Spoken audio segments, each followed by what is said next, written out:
ready, steady, roll. No country has ever prospered that failed to put its own interests first. Both our friends and our enemies put their countries above ours. And we, while being fair to them, must start doing the same. We will no longer surrender this country or its people to the false song of globalism. The nation state remains the true foundation for happiness and harmony. I am skeptical of international unions that tie us up and bring America down.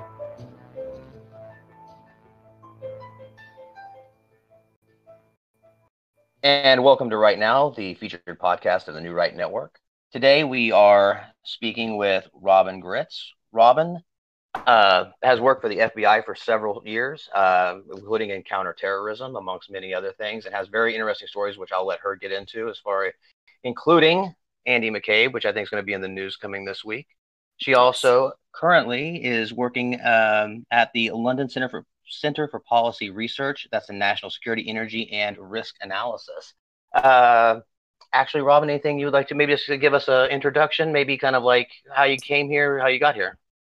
I was an FBI agent for 16 years, and I worked counterterrorism, just like you said. I started in Newark, New Jersey. New Jersey is my home state, and I eventually got the itching to go to FBI headquarters, got promoted to go to FBI headquarters and work right in the counterterrorism section or division. And just being able to help do a full whole of government, whole of FBI approach to fighting terror. And I guess that what really got me here was, well, first of all, I worked with General Flynn on quite a very aggressive terrorist use of the internet operations stuff, and I can't go into that any further. But we took a lot of bad guys off the battlefield, and we were counterparts. So I know him pretty well since 2005. I got promoted, kept getting promoted, different commendations, working counterterrorism. I had worked with Andy McCabe starting in 2005. He came down to FBI headquarters from our New York office. I didn't work for him until he got promoted to an assistant section chief position in our section. And then again, I worked with him at the Washington field office. If anyone's seen the movie The Kingdom, there are squads in New York, Miami, Los Angeles, and Washington field office that are extraterritorial counterterrorism squads. And I had one of the extraterritorial counterterrorism squads at Washington Field for 2 years. That's where I got a lot of those really amazing opportunities to work some really good cases. But Andy McCabe was my assistant special agent in charge there. And then I went to another division, and then I went back to counterterrorism. And that is how I ended up probably should have stayed in the division I was in, because I went back to the counterterrorism division because I just felt like that's where I should be. And after seeing the buildings come down on 9/11, basically in front of me, I was across the river watching the first one come down.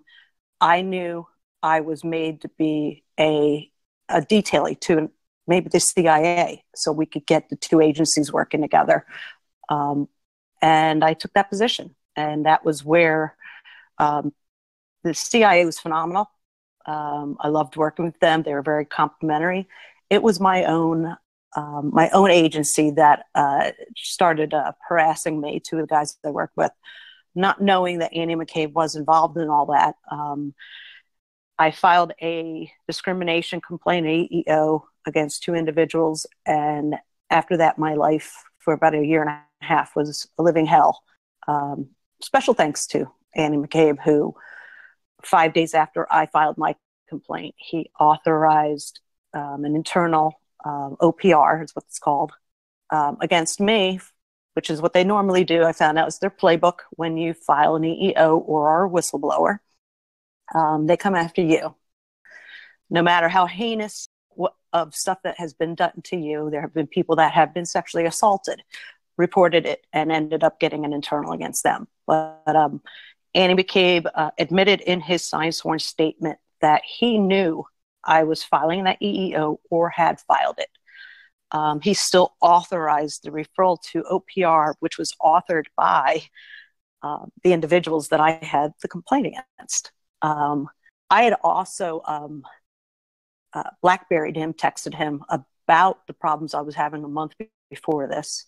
And he told me, he was the assistant director, and he told me that he didn't understand why I was contacting him. And that's not what you contact your assistant director about.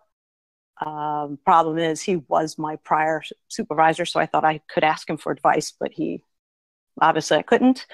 And I find out now is because he's the one that turned around and authorized a vicious retaliation against me. And eventually I couldn't take it after a year and a half. It was going down the path where they were going to propose me for termination on trumped up bullcrap charges, to be honest with you. Stuff that I had disproven, but they didn't listen. And they do a lot of stuff in OPR. That would be for another program. But I resigned after 16 dedicated years of giving up everything, including a marriage. I resigned from the FBI. And I now, after all these years, have been finding out more and more the truth of who was behind that, why. And, you must at least like the fact that at least have peace of mind that Andy McCabe won't be getting a pension either. So he's going to be getting his pension. He's actually going to get his pension, but it's not. Oh, he's going to get it. Okay. Yeah. The thing is, though, when you retire after 20 years, or at the time when you're 50, you have to be there 20 years and 50. You also get your health care for life. You get all the other benefits. You would get your pension check starting right when you retired. I think he's going to get almost the full pension, but not quite. And plus, he has on his record he was fired. I resigned. It shows on mine, resigned for personal reasons. I have to wait.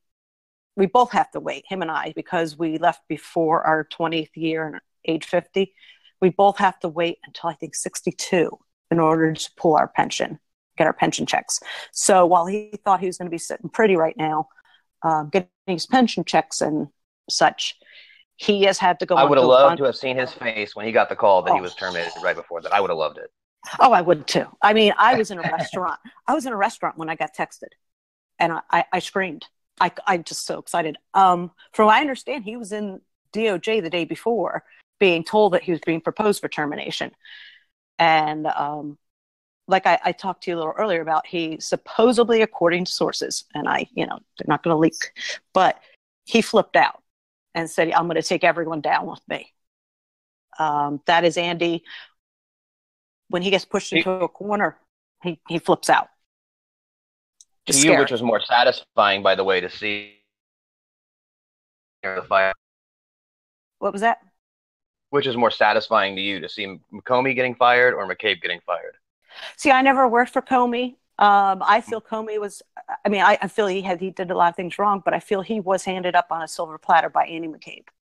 So seeing Andy McCabe get fired was my parents, who have gone through hell having to do this, they were ecstatic. I was getting calls and messages from agents and analysts, retired and current, all over the United States, celebrating. He puts it down like he's some, everyone's favorite. No, he's a nasty man, and I'm not the only person's life he's ruined. So everyone I've ever talked to that's talked to him privately has said he's a real charmer. So are you being sarcastic? Absolutely, I'm being sarcastic. I heard he's terrible. Oh, he's awful. I heard he's the kind of guy that has like this outer veneer of being, so well put together and so well structured, but if you get him in private, I heard he's just a psychopath. Oh my God, yeah. And my master's degree is in sociology, criminology. He fits the classic narcissistic sociopath. And he's not pleasant to deal with. We have problems at Washington field office. I'm not one when I know I'm doing the right thing, I'm not one to back down. I pick my battles, but if you don't back down with him and you're in the right, he doesn't care. He flips out, arms flailing. You know, I back away from him and I tell him, I'll come back when you're ready to speak professionally. There were times he came down to my squad area. Well, I know one time in particular about a case, and I was sitting in my office and I hear someone screaming and yelling. And I thought there was like a fight or something going on in the hall in the squad area. I come out, it's him. He's just flipping out.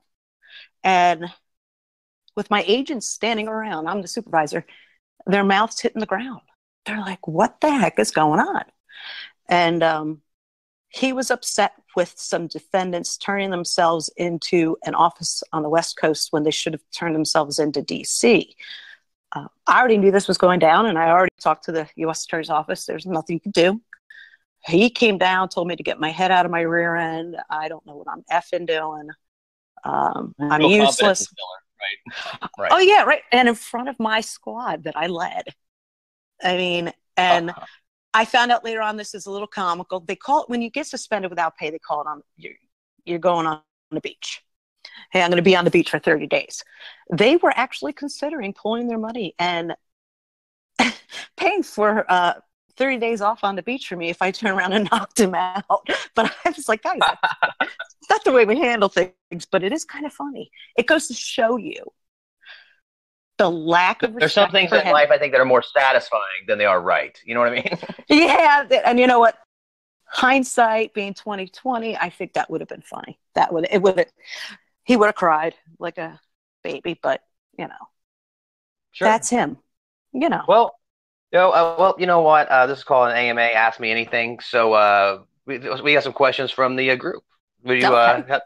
Let's just delve right into them. Mr. Punk says, "How does the FBI, DOJ get away with slow walking / withholding documents and info?" I'm kind of interested in that too, because this coming Thursday we have that big report coming out, and they've been able to stonewall this, whatever you're going to call that, for months. How are they able to do this? How is this legal? What's going on? And I'll tell you, I saw that question and I was laughing when I saw it, because 2 years ago, I think it's actually over 2 years ago, I requested via Freedom of Information Act my own documents, my personnel file.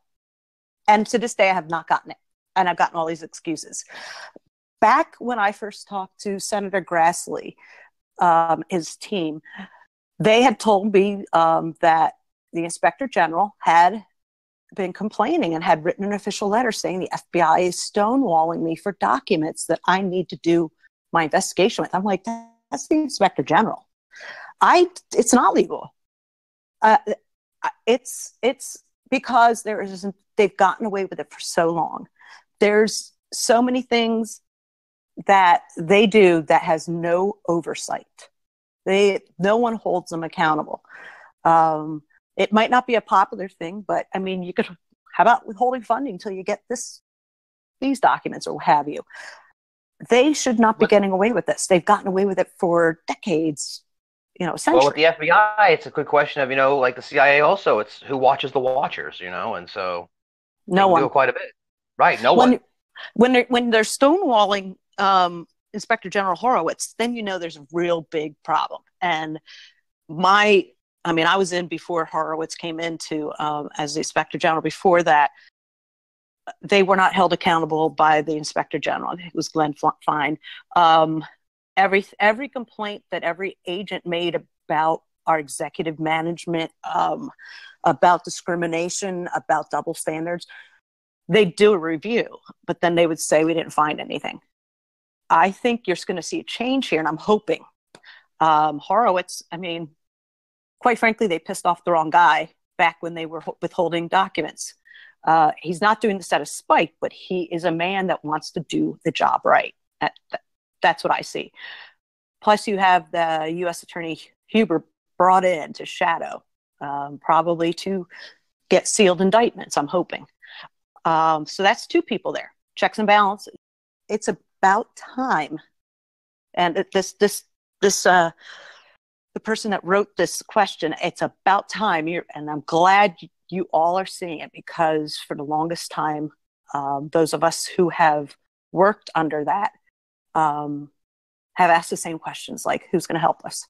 Like whistleblowers. Normally you go to the Office of Special Counsel, not with the FBI. With EEO complaints, usually EEO or another agency investigates your EEO complaints, not the FBI. FBI investigates their own EEO complaints. So they tell you whether or not you've been discriminated against. You break a rule. Does anyone else come in and check it out? No. Office of Professional Responsibility and the Inspection Division investigate those. The FBI investigates themselves. Incidentally, OPR and Inspection Division, right. They've been used as a tool by people like Andy McCabe. That's what he used against me, was OPR. So it was also nice when I saw him get fired that it was OPR that was firing him, not Sessions, not anyone else. Sounds like poetic justice to me. Absolutely. Oh, absolutely. Fantastic. And everyone's laughing about it. I mean, all the agents were laughing about it. I'm laughing about it now. Yeah, I still do every once in a while. I'm sorry. It's great. No, it's absolutely true. He's a complete swamp creature, and we got to drain the swamp, and he was one of the major plugs to keep that swamp from being drained, and I'm glad to see him gone. Yeah, I am too. You mentioned something that I think that our audience would really like to hear about. We have this report coming out Thursday. Do you have any knowledge that you can tell us? I mean, what do you expect in there? What do you think's in there?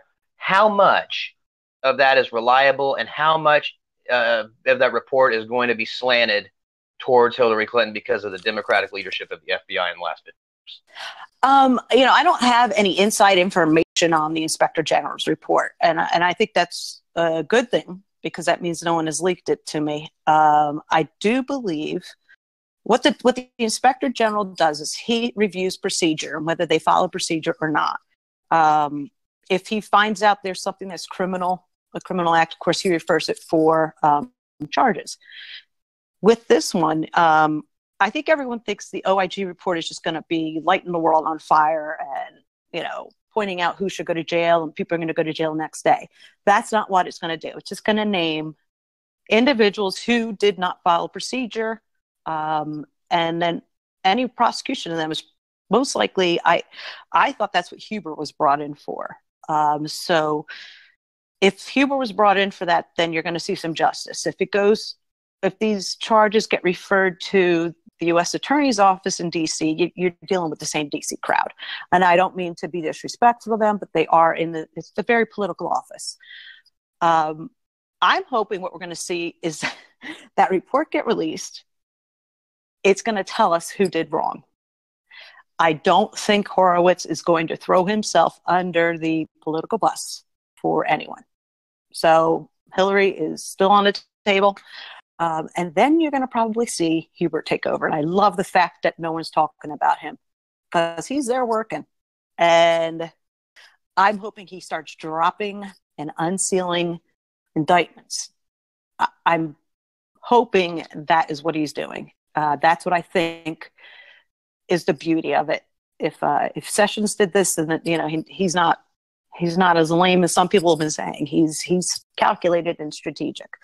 So I anticipate after Thursday, first of all, we're going to see a lot of stuff brought out that was done that you're going to see a lot of us retired and former agents speaking out about, as well as hopefully some indictments coming down the pike by Huber or by the U.S. Attorney's Office. I definitely think in this political climate, you're going to see a lot of these charges that are coming up be very politically charged. And I think it'll go towards the top because, the closer to the mountaintop you get, the more treacherous the path. And I think that we'll see if that doesn't maybe stick to maybe McCabe or even Comey or maybe even Hillary Clinton. What do you think? Go ahead, sorry. You're going to also see a lot of people, the rank and file agents and analysts, the people that were not involved in this, very upset. They're not able to really voice it, but I know I'm going to hear it. These people that are in the field office doing the investigations day to day, the lower ranks, up to the GS-13, sometimes 14, are very upset. They're embarrassed. They hate having to see a new scandal on TV every day. All they're doing is defending the Constitution and doing their job. And it's really hard for them when they have leadership like this that's corrupt. Oh, I imagine FBI is a huge organization. It has approximately 35,000 people involved in it, right? Oh yeah, it's huge. It's a monster, and Right. it's a monster of really good people. I'll tell you something. When I went to headquarters and went to supervision, people were surprised because they were like, you're a diehard case agent. I said, yeah, I am, but it's our headquarters needs to have people like me who are diehard case agents who want to get. I want to get the tools to the field that they need to do their job. That's my job. I'm not here to tell them how to do their job. They know it. Unfortunately, first I'll say Louis Freeh knew that. That's why when he came in, he pushed everyone out to the field. When Mueller came in, he pulled all of the oversight and practically some of the case agents to headquarters. So this didn't just start under Comey. I mean, Annie McCabe was moving up the chain under Mueller, as were the others. And, you're going to see people saying, they saw this coming 10 years back. Honestly, I saw it coming 10 years back. And I had hoped and prayed it wasn't going to turn out this way. I'd never, ever thought I would see seditious activity coming out of the top ranks of the FBI. And I feel strongly about those words, the seditious behavior. How far do you think, and I'm going to kind of couple a few of these questions together because they're kind of, echoing each other. In what fashion do you think that the sedition, how deep and long lasting that sedition was? Do you think that it basically permeated from the very top of, say, the Obama administration, or is it before that, or where do you think that comes from? Well, the Obama administration was in there for 8 years. So, I mean, that's a long time. And I would say, I asked the same question of when did Annie McCabe, and I say go bad. You always ask when a cop's bad. When did that cop go bad? It had to be years. It had to be years of being groomed. It's almost like, grooming an informant and trying to bring someone, or a double agent, trying to bring someone over to Team USA. I don't know when it started with Annie McCabe going over to Team Clinton/Obama. I would say it started definitely under the Obama administration. I don't know if it was before that. I do know that Annie McCabe and his wife had a house within a mile of the Clinton house up in New York. That was found out. I know True Pundit put it out. I have the same question, and I'm hoping that after this report comes out on Thursday, that they will investigate that further. How long has this been going on? I do know that they held meetings, off-site, secret meetings before and after the election, and around 12 people there. It's not saying that all 12 agreed with McCabe, but 12 people were there and know this. I think it's just as bad for an FBI agent to know something and not say something. Know something's bad, illegal, and not say something. It's bad. That's your job. So it's been going on a while, and the unmasking, I have to ask how Powers needed that information, Susan Rice. That's in the Obama administration. I was That's interesting. Yeah, it is. I actually was I was on the National Security Council's Hostage and Personnel Working Group. And it met whole government approach to bring hostages out of captivity. And the main reason I was kind of drafted, I didn't realize I was part of it until I went down there to brief the Robert Levinson case, the FBI agent held by Iran, and taken in, I was there when Bush was still there, and then when Obama took over. And I used to go in and have chats with John Brennan all the time about what we could do and everything like that. I never ever saw any of this. I'm very disappointed in John Brennan. Were you involved in the Benghazi? Yeah. I was somewhat. That was after I had been involuntarily removed from my position at the CIA as a joint duty detailee. I was back in the counterterrorism division. I actually worked late that night of 9/11. That's just a habit of mine. I was the last one to sign out of the counterterrorism division. I never got a call or anything, and that stuff was going on. It had been going on for hours, and I was sitting there in the counterterrorism division, the last one sitting there. Never got a call.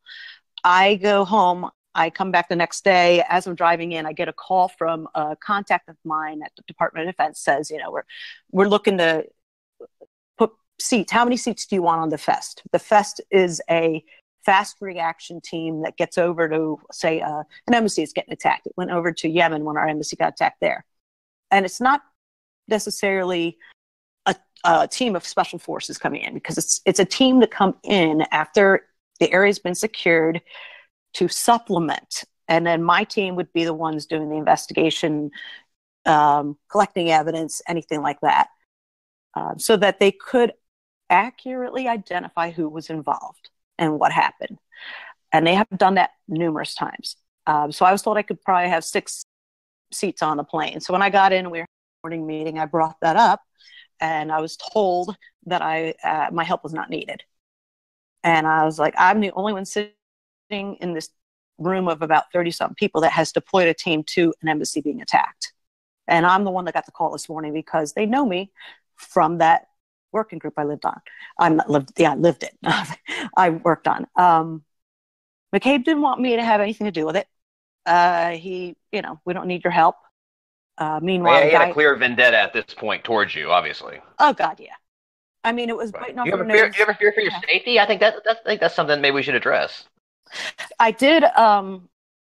Well, I'll tell you something. When I was still there, I feared that something was going to happen in the world, like something was going to blow up, and they were going to find a way to say, well, Robyn Gritz had that on her desk. I'm like sitting there going, I'm going to be set up. That didn't stop me from doing my job. I was made aware by other agents that had been in similar positions as me, who had already left the Bureau, that you're probably under physical surveillance, electronic surveillance, no telling. I mean, one of the guys that I had the EEO complaint against, sitting out in the parking lot when I left one night at 10 o'clock at night. He didn't work in the same building as me. He had no reason to be there. So that made me feel very uncomfortable. I imagine so. I did get a call one night, and this is after I'd left the FBI. And it was from someone from the media who told me I should get out of my house. And I started questioning it. She said, just shut your mouth, get out of your house, get in your car, get away from your house. And I don't know if he was overreacting or what. He just felt that I was unsafe being in my house. And scared the daylights out of me. I ran in my car, jumped in the car, and drove to a friend's house and told them what was going on. They said, you never know. You never know. People have brought it up now that I'm speaking out, especially when it hits on the Clintons. I remember sitting on I'm sitting on the side of the highway. The closer the Clintons you get, the less your life expectancy goes down. Because, if you basically are involved in a criminal lawsuit against the Clintons, apparently your likelihood of suicide goes up 842%. So that's quite something to be said. That is, you have actually more. This is probably a fake meme, but the meme that I saw says you have more of a chance of getting killed by Hillary Clinton than an AR-15. But I saw that meme one time. I just started laughing because I was like, yeah. I know not to lift weights in the morning before testifying against the Clintons. I learned that. So don't do that. Don't sit in a park. don't even right. Don't do any of these activities. Yes, None. Yeah. Wear a helmet and a bulletproof vest. No, I have nothing against the Clintons. I have, unless of course they come after me or my family, then we will have a problem. My concern is, you can have some people that are bad, but how do they get so entrenched in the FBI? And that is the one organization. My squad at Washington Field also, we put away Chucky Taylor, who was Charles Taylor's son over in Liberia. We went after people for war crimes. We were in countries where the police officers, in order to get them to do anything, you had to bribe them. And Liberia has, right outside of one of their main courthouses, has the sign that says no bribes here. I used to laugh about that, but it's true. Now I'm like, what, how do I compare that? It's like very confusing to me to what has been going on. Annie McCabe's wife running for Senate in Virginia. He was the assistant director in charge of the Washington field office. Everyone's saying he wasn't above the email or server. He was. He was also over the McAuliffe case that we now know was going on. I didn't know who McAuliffe was until that. And the Clinton Foundation case. So for them to say he wasn't in the right position to be able to take, a bribe or be paid off for something, he was. And you know what? It's almost like you're going to give someone money for doing something 5 years down the road. It's classic. Right. It's very obvious there's payoffs involved in this whole deal. Absolutely. Yeah, and a lot of people. I think there wasn't. Yeah, I mean, if there wasn't, then I'd have to question his sanity. Like, why would you do that? You're just plain evil. I have not personally seen this, but I've heard it from agents and other media outlets that, he drives some Porsche around. I'm like, what deputy director drives a Porsche around in front while he's in the middle of all this crap? I got close to our retired deputy director, John Pistol, when I was working the Levinson case. He had a comfort level with me. He said he trusted me. He took me with him to go to briefings at the White House with Brennan, what have you. That man was the most, in my opinion, the most ethical person. And to see how that position now has been dirtied by Annie McCabe is just disheartening, because I have the utmost respect for John Pistol, who ended up becoming the administrator over TSA. He was a very honest man, very good man. And I just to see this happening was very upset. Oh, I imagine. I think that's the real long-lasting legacy of McCabe and his ilk is the soiling of the reputation of the FBI. And, they're trying to reinstill the confidence in the FBI, in the American people, after seeing, just scandal after scandal, like you said, that the rank and file guys are talking about now. It brings us to a great question from War of the Fanboys. And I've heard this addressed by other people. I'd like to get your take on it. It says, with the rampant corruption, would you support abolishing the FBI, or is it possible to purge the traitors? I assume he means root and stem, all of them. What do you think? And I've had discussions on both, whether, disbanding the FBI, giving all the violations they investigate to other agencies. There's some pros and some cons with that. Purging the traitors, that has to be, there's no doubt about it. There's got to be about 45 people at the least fired, or given the option to retire. Or I have seen in cases where they don't give them the option to retire, they fire them and say, fight for your pension because you did such wrong. I don't know how you would go about purging, disbanding the FBI. But if this goes on much longer with no action from Director Wray, which I expected to see some action. I know he confronted McCabe and everything like that. And I'm glad he got to see a bad side of McCabe. I heard McCabe flipped out on him. Glad he got to see that. I think we need to purge the traitors. I think you also need to look at who was pushed out, like myself. I had my friend Mike Dick. He was pushed out. Counterterrorism. I was a counterterrorism supervisor 16 years I'd been in. Mike had been in just about the same amount of time, counterintelligence supervisor specialist with a Russian background in counterintelligence. The National Security Branch of the FBI was under the control of Strzok, McCabe, Priestap, and Carl Gaddis. Carl Gaddis, a lot of people don't hear that name. That is Annie McCabe's roommate from law school. He's the National Security Branch Executive Assistant Director of the EAD. He was above Priestap. He's above Strzok. So he was in that position. So I think you need to see a huge purge. I'm surprised it hasn't taken place yet. I think maybe Ray, and giving him the benefit of doubt, is waiting for the Inspector General's office to come out with a report, which is smart.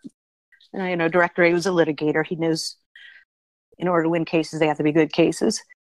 I would say it's also people who have done favors for McCabe and the like are now SACs, the heads of office, special agent in charge, head of offices. So they're all out there. I mean, over the last, you figure 8 to 10 years, especially while Andy's been in the deputy director and acting director positions, there were a lot of promotions that took place that I would question. And I would, they're not all bad, but you mentioned purging, and like what you're mentioning on the purge, that's something I think that I want to lead into this, because I think this is going to segue right into this next question too. Is actually it's a couple of people, but Freedom is asking about. She says basically, is this the correct number of sealed federal indictments? And she goes, over 35,000. I mean, if it's that many, do you think that there's validity to that statement? Is it that much? That seems like a tremendous amount to an outsider. Can you enlighten us a little bit? And, and I have to look at that number because I've heard it also from my friends and everything. They ask me about it. That's also, people that are gun runners, people that are foreign diplomats and stuff like that. That's not just this.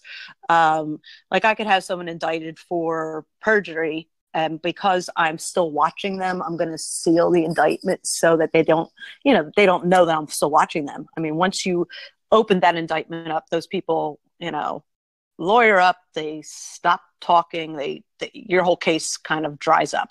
So it also gives the U.S. Attorney's Office and the FBI and whomever, even that's not just the FBI sealed indictments. You got to understand it's also DEA, Marshals, anyone, Secret Service. They're indicting anyone for counterfeiting would be Secret Service.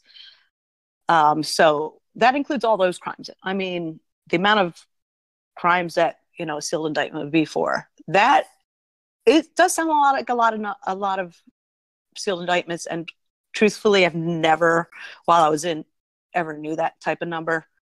Now I would kind of ask, like, what are they?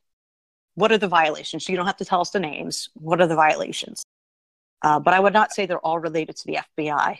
How long can you keep an indictment sealed? Is there like a limit that you know of, or maybe you go before a judge, and I've never, I haven't done the sealed indictment. Every indictment that I've worked on has been immediate. Like, the indictment comes out, you arrest the person there, or they turn themselves in. You go before a court, you ask for it to be sealed. I believe it's for a certain amount of time, unless you can justify it going longer, or you go in for a renewal of it being sealed. And that is because you now have other indictments that are coming forward, other crimes. And in order to maintain the investigation or protect maybe a cooperating source, cooperating witness, you have to seal it. So I think I have sealed maybe one in my entire 16 years. Most of them just were, you went to the grand jury, did it, you got the indictment, the person gets arrested. But most of the cases I've worked at were terrorism. So you wanted that person right off the streets immediately. And you have to get it renewed. You can't, it's not indefinite. Okay. Yeah. Well, that's very enlightening. Because I say, it's one of those murky things that an outsider, like somebody that's just, looking in, they're like, man, that seems like a tremendous amount. What exactly is that sealed indictment? So I think that definitely, cleared up a little bit of misconception there with a lot of us. And I'm going to actually do a little investigating to that, because quite frankly, I don't know the full answer. So I would rather err on the side of caution of saying what I know. And I'm going to ask someone that, I'm going to ask that, because that is, that's something I've asked. That actually speaks to me, the fact that it is kind of a murky area, that it seems kind of, well, what's going on there? This isn't Ask Me Anything. This is something that comes up, on the internet and, throughout basically all of, the whole MAGA sphere, you would call it, I guess. But there's a lot of interest in Anthony Weiner's laptop, and what the NYPD found and what was exactly on there. We've all heard rumors and about video and maybe things that were done or people on that. Is there anything that you can tell us that you've heard, or maybe from reliable sources? Is there any light you can shed on that? Well, I do know that, the NYPD and FBI assisting. The FBI has an excellent, first of all, down at our technology division, they work miracles with like burnt disks, burnt hard drives, and stuff like that. I saw their work really highlighted during the Boston bombing investigation. Just phenomenal work. So when you're looking at this laptop and you're doing a forensic analysis and you're making sure it's going to stand in court, you're doing it standard operating procedure. So from what I understand, they were working with the New York office, who is one of our largest, them or LA. And the information that there were other emails found on that pertaining to the Clinton server, Clinton emails, was brought up. And so that NYPD would normally go to the New York office and say, this may have to do with your investigation.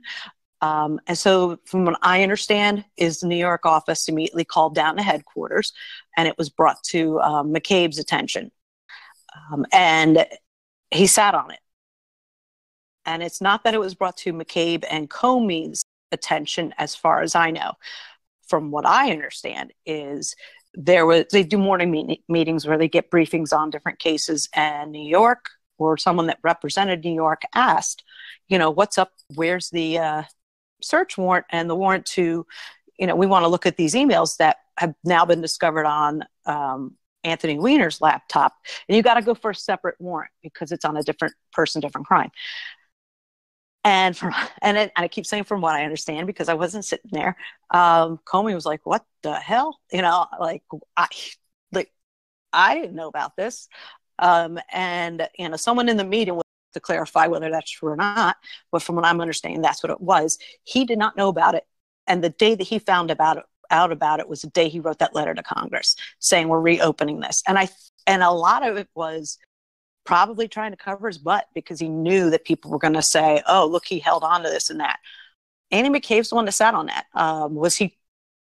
Was he trying to hold off until after the election on those? We'll find out probably in the Inspector General's report, but that bothered me tremendously that, you hear about Guccifer saying he got into her emails or into her server. That is, I'd love to know everything was on that server because she also worked on the Levinson case, of course, and you have Benghazi. Did she have those information on that server? Because if Guccifer's getting into it, then China, Russia, and Iran are getting into it. I'm in information security now. I wasn't that specialist back then, but now I'm like, anyone could get into that. And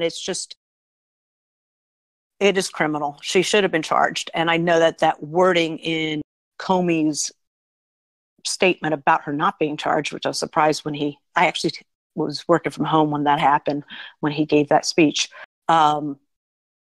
She should have been charged, but Strzok changed that. I do believe some things were held from Comey.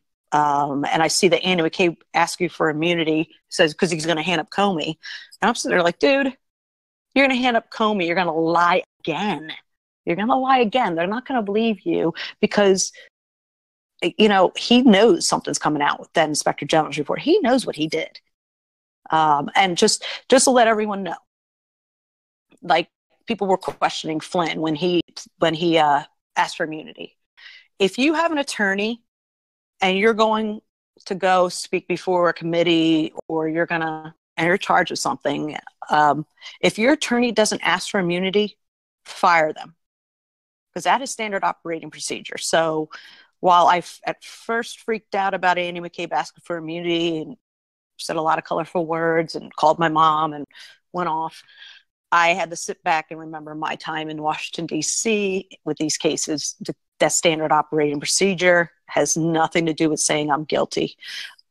So giving him that benefit of the doubt, just like Flynn. It just was, and you probably want to talk about Flynn because that gets my blood pressure up. But yeah, I was definitely going to lead. I was going to lead into Flynn and the FBI in the Trump election. Sorry, that's to me. I think they're connected. It's just to me, it's just such a obvious thing that there were definitely elements within the FBI that definitely wanted to, one, keep Trump from getting elected, and then once he was elected, to just outright railroading people, or outright, I mean, skirting it. That's being beneficial, even saying skirting the law in order to try to bring down a sitting American president. Do you feel that's fair, unfair? What do you think about that? Oh gosh, yeah. I mean, I've been saying the word sedition, sedition, sedition. And the reason is because it wasn't just before the election, it was after as well. And I mentioned earlier, we've received source information that there was about 12 people meeting at someone's house. And I'm going to say the one time that I can pinpoint a date would be the Sunday before, Saturday or Sunday before Anna McCabe did that 7.5-hour marathon testimony. They met at someone's house and talked about their testimony and how they could make sure that they were all going to be on the same page with their testimony. So they were planning their testimony. But from what I understand, they were meeting before the election and after the election and I'm going to say, after seeing the word insurance plan on the insurance plan, they did not expect Trump to be elected. I think Trump was kind of surprised, but hey, we overjoyed out here we're the minority. Republicans out here in Illinois were the minority, so we were screaming in the streets. I mean, but trust me, I live in Chicago too. I can definitely relate. It was one of the greatest days of my life. Yes, it is awesome. And I just, I do believe it was going on. I do believe. I know you asked the question. I don't think I'm answering it. What is the question? Can you restate it just a little bit? Sure, absolutely. Essentially, just kind of the simplified version of it would be that I find it to be that, again, elements within the FBI obviously wanted to keep Trump from being elected. And then once he was elected, they were definitely willing to, I said, bend, skirt, or just outright seems like break the law. I'm not a lawyer, but it seems like breaking law to do anything to railroad people like General Flynn and others in order to just try to take down an American president without any kind of evidence, specifically talking about the Russian collusion. This concoction that they come up with. How else would you say that?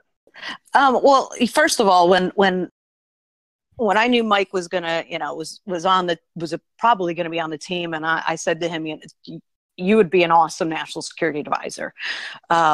However, the national security advisor is one of the only positions that doesn't have to get confirmed by Congress. So expect that people that are upset with him going into that, and this is something that I felt before, that they would be going after him. I mean, Mike is an extremely competent, smart guy, compassionate. And I'll be honest with you, working with him and people that say, stuff about lying and so that, the man was bluntly honest. If I could, he didn't care if I liked the answer or not. He gave me the answer, the true answer. And I appreciate that. That's why we still are in touch and have a lot of respect for each other. But I had said, this is going to be a totally different animal for you. This is on, a lot of stuff's going to be based on rumors, innuendo. It doesn't matter. Perception's reality. I had a friend say, perception is reality. The truth, while interesting, really doesn't matter sometimes. I mean, in this, it didn't. Yes, there were definitely elements. I would say definitely elements after reading the page struck text and hearing from, 8 people that were present in some of the meetings. There were definitely elements that, first of all, I never thought that Trump was going to get elected. When it started getting close and you started seeing he had a very good chance of getting elected, that's when they went into overtime. The one thing that, skirting the law, I'd say breaking the law, especially before they did, but after the sedition is what hits hard.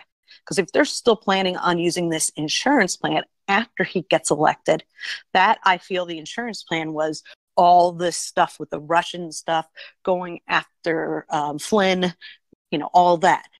But when we also talk about breaking the law and being deceptive is with the FISA court. A lot of people, I don't know if people know this, that the first FISA package that went forth, they basically were truthful in naming targets. So they're naming targets that are U.S. persons. Now, I used to be FISA queen. I used to go to court a lot for it. When you're bringing forth a FISA package on a U.S. person, you better have your ducks in an order, and you better you have got to show the judge, basically beyond a reasonable doubt, as best you can, that this amount of intrusion into this person's facilities, server, what have you, is necessary. You want to use the least intrusive means, but they went right to the FISA. The first package was shot down. So from what I understand from reading some of the stuff that I've read, they added a couple names of Russian banks, used them as the foreign power. So now they weren't really going for a U.S. person. They were going related to these Russian banks and Russian entities. That is deception. Right there, you're deceiving the FISA court. Those documents not only went to the FISA court, but they're supposed to go through a full line of very stringent approvals. Internally in the FBI, then over to DOJ, and then, sign off. That's why people question why are all these FISAs approved? Because you go through a very stringent approval process. You want to prepare that package a good 20 or 30 days before you have to renew it. And because you get hammered. They didn't do that. I don't believe they did that here. You have Lisa Page, who was an Office of Government Counsel attorney. You have Strzok, you have Maffa, who are over there, whoever is signing off on these facts and being the affiant. McCabe, as the senior individual in the FBI, or Comey, can sign off for the FBI. You don't have to go through all the other approvals that you usually do with a FISA. And then it goes right over to, I guess, Rosenstein. You normally would go through a process and I don't know if they changed the name, but it's OIPR. It's all the national security FISAs. And an attorney and a paralegal in there go through it, rip it apart. Then when it finally looks like it's good to go to court, it gets given to the judge's staff. They again rip it apart, and it's still not going to the judge. From what I understand, none of this stuff happened. I don't know how it made it right through the court. Maybe they shopped judges. I'd be looking at that. They knew this judge was going to be on at this time. And they were deceptive in their practices with the FISA court. That basically is perjury. But if they were doing it after the election, then it's also part of the conspiracy to commit sedition. And I know obstruction of justice. There's a lot of different charges out there that could be brought against these people. They broke the law. They went after Flynn. They ambushed him. And it looks like now we're hearing that Andy McCabe was the one who decided who was going to go down there, when they were going to go down there and ambush him. They also, the information they gave to Mueller, first of all, was tainted because of all this other stuff I just mentioned. Second of all, they were just trying to get Flynn out. And Mueller's tactics usually are, and this has happened in other cases, and this is how OPR and the FBI does it. They don't seek the truth. They seek to show you're breaking the law, or at least get a victory, get a win. And I know that they were threatening Flynn's family, son, bringing up stupid charges. They could press against him that probably you and I jaywalking, they could have pressed charges on us. And they also put him in debt. I think it was $1 million at the time. So he had to sell his house, which has happened to me as well. I had to sell my house because of them. I lost everything. And Flynn knows the truth's going to come out. It's just that the time you're waiting for that truth to come out, like I've been waiting 6 years, is really hard. It's hard on your family. He didn't want his family to suffer more. He had a family meeting. He decided he was going to do that because he wanted to end it. Because he also wants to be able to tell the truth. And when they brought up trying to charge his son, at that point, you're going to save your child. And those are tactics. I hate to say this because I have friends in Pakistan, but Pakistan likes to do that, round up the family to get the bad guy to flip. I was surprised that they did that here, but those are the tactics that are used. And it's not that they're seeking the truth. They're not seeking justice. They're justifying their existence. I mean, look at the team he has. So everyone's given to the Clintons. I mean, if you wanted to have the appearance of being fair, throw a couple of Republicans on there. What are you doing? A couple conservatives, it's just disgusting the way it's gone. Right. Just how blatant they were about it, I think was shocking to a lot of us. Oh my God. Yeah. Oh yeah. Well, we have time for a couple more questions. And one of them I want to start with is, in your experience in the FBI, how much should we think? I mean, we all think, oh, the FBI is always watching us, especially on, electronic devices. I mean, how much of that's real and how much of it's not true?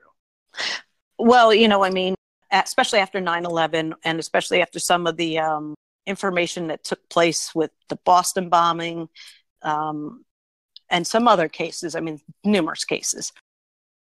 A lot of the communications carriers and companies like that offer social media, Facebook, Twitter, this, that. They use, and I know that they use keywords to monitor. So if I say I'm trying to get in touch with a friend of Abdul Azam Azam's the godfather of offensive jihad and religious advisor to bin Laden. That should pop up. Hopefully someone has that knowledge that Abdul Azam is someone that you really want to know if someone's asking about him. And it should be to protect, not to monitor, not to censor, not to give everything and everything to the government. That's a police state. That is something where, in Iran they do, in China they do. Monitor your everything. I mean, I'm an outspoken critic right now, of course, and I'm suing them. So I just assume everything's being monitored for me. They don't have the manpower to monitor everyone in the United States, but they do have the force multiplier of having Twitter or Facebook or Instagram, what have you, Pinterest. I don't know what Pinterest would be doing unless you just keep posting photos of Trump. They do have now the ability to know what your political views are. Whether they're doing that or not, I don't know. That is up to the FBI and everyone else to be a little bit more transparent on. And I've been saying a lot of this stuff now can be really put to bed by them being transparent. I told you earlier when I was talking to you, when I am doing some tweets out every once in a while, it just seems like every single one goes into draft. Now, I had no idea I had a drafts folder on Twitter. And I was like, well, am I being censored? I would have to have someone tell me I'm being shadow banned, but none of my tweets are going out. So I thought it was my phone. And it just seemed like if I was bringing up certain subjects, something wasn't going out. So I would throw in that I am a whistleblower, Department of Justice protective, actually congressional protected whistleblower. And then my tweet would go out. And I'm like, yeah, I'm going to put you on notice because I am going to go and make a huge stink about it. There are people that this is where you had to do an update on your Twitter. And whenever I tried to send a tweet out and tag certain people like True Pundit, General Flynn, Tony Schaefer, I put a T and there you would pop up. After I did the update, I had like Elizabeth Warren popping up. I had, John Brennan I'm like, when have I tagged these people? Never. So I couldn't get to the actual people. So I wrote to Twitter and said, I don't know what you did with this update, but this is what happened. I am an FBI whistleblower and I need these. I don't care what you do with the update. I need these people to pop up. I can't be, pushed back from speaking what I'm supposed to be speaking. And next thing you know, like an hour later, if I put T there, it was True Pundit or Tony Schaefer popped up. It's like they were restored. But Funny how that works, isn't it? Yeah, but yeah, and there's people's posts that or tweets that used to show up in my feed. I don't see them anymore, so they're being shadow banned, and it's just,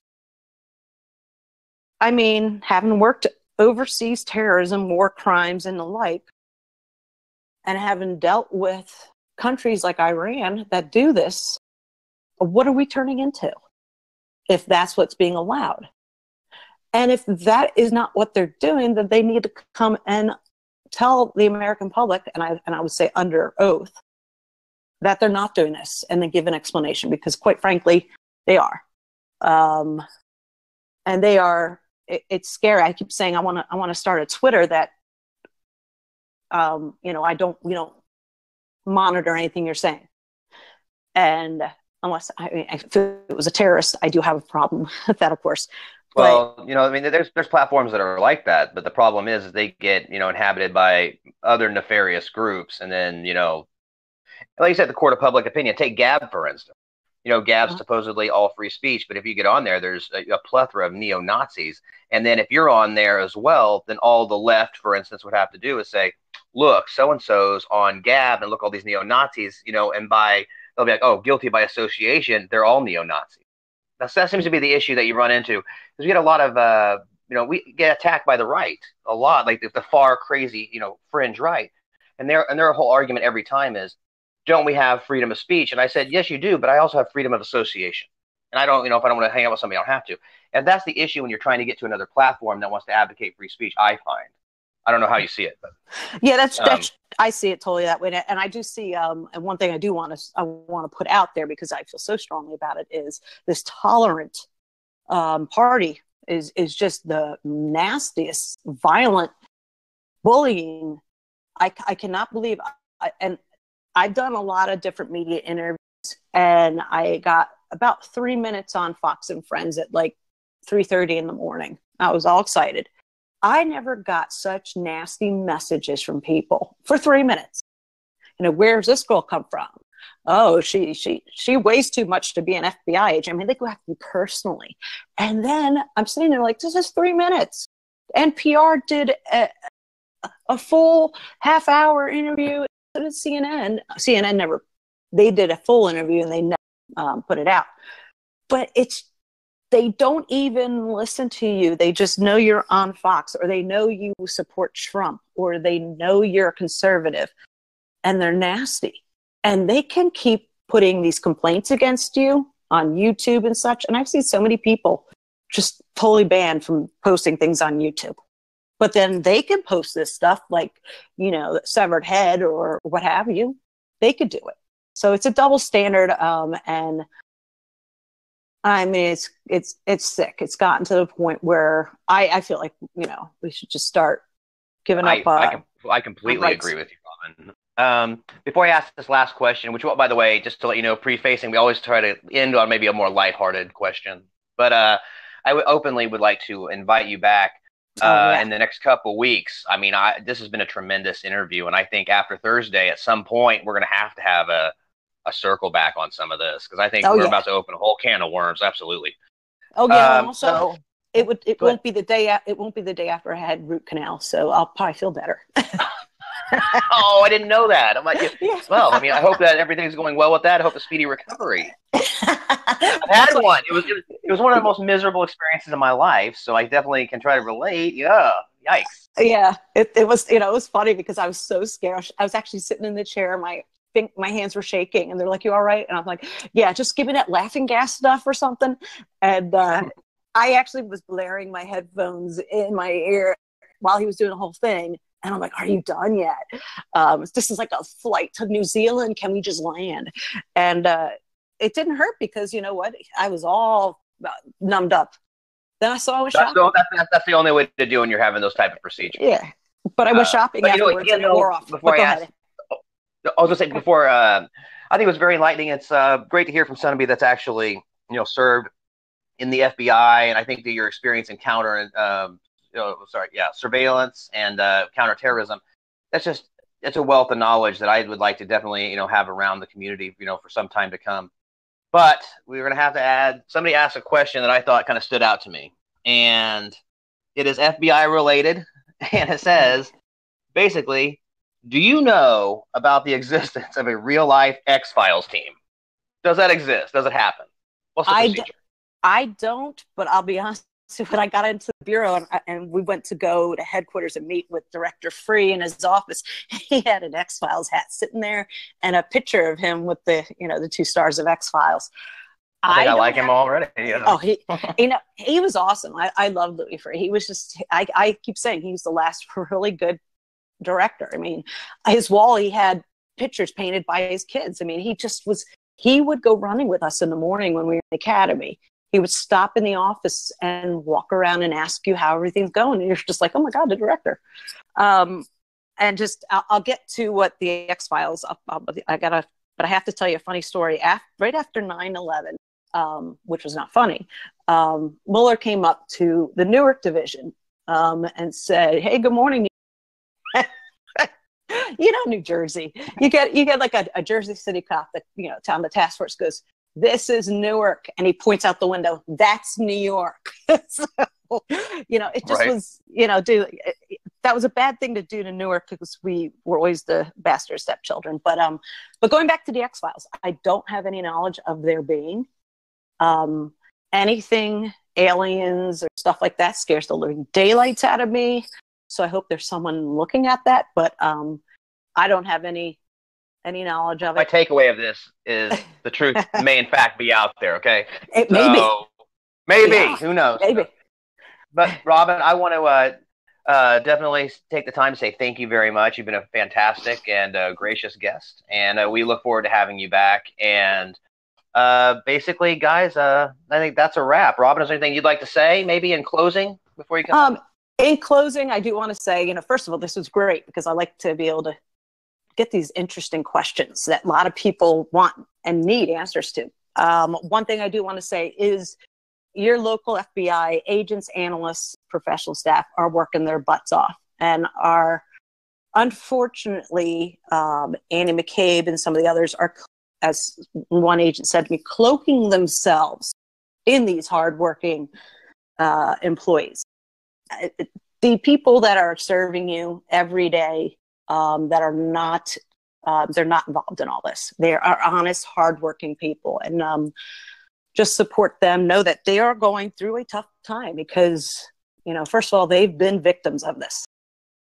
They have been what I call held captive to this, just like I was.